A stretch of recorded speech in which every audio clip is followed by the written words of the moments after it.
خداوند کے زندہ اور جلالی کلام میں سے مکاشفہ کی کتاب اس کا 6 باب۔ پھر میں نے دیکھا کہ ایک برا نے ان 7 مہروں میں سے ایک کو کھولا اور ان 4 جانداروں میں سے ایک کی گرج کی سی آواز سنی کہ آ،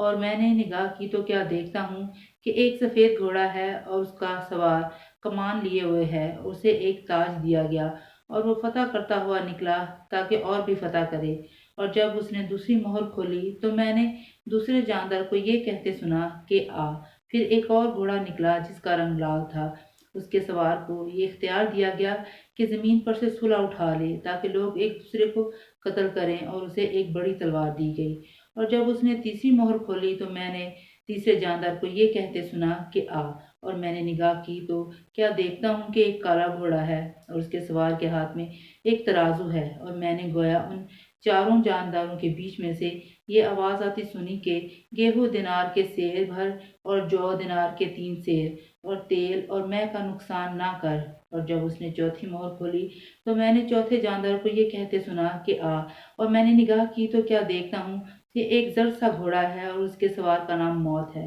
اور عالم روا اس کے پیچھے پیچھے ہے، اور ان کو چوتھائی زمین پر یہ اختیار دیا گیا کہ تلوار اور کال اور وبا اور زمین کے درندوں سے لوگوں کو ہلاک کریں۔ اور جب اس نے 5ویں مہر کھولی تو میں نے قربانگاہ کے نیچے ان کی روحیں دیکھی جو خدا کے کلام کے سبب سے اور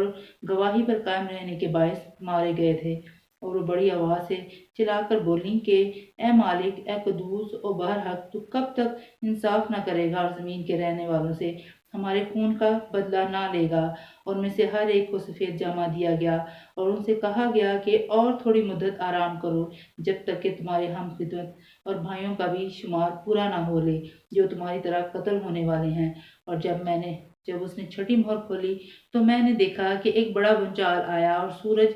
کمل کی مانند کالا اور سارا چاند خون سا ہو گیا، اور آسمان کے ستارے اس زمین پر گر پڑے، اور جس طرح زور کی آندھی سے ہل کر انجیر کے درخت میں سے کچے پھل گر پڑتے ہیں، اور آسمان اس طرح سرک گیا جس طرح مکتوب لپیٹنے سے سرک جاتا ہے، اور ہر ایک پہاڑ اور ٹاپو اپنی جگہ سے ٹل گیا، اور زمین کے بادشاہ اور امیر اور فوجدار اور مالدار اور زوراور اور تمام غلام اور آزاد پہاڑوں کے غاروں اور چٹانوں میں جا چھپے، اور پہاڑوں اور چٹانوں سے کہنے لگے کہ ہم پر گر پڑو اور ہمیں اس کی نظر سے جو تخت پر بیٹھا ہوا ہے اور برا کے غضب سے چھپا لو، کیونکہ اس کے غضب کا روز عظیم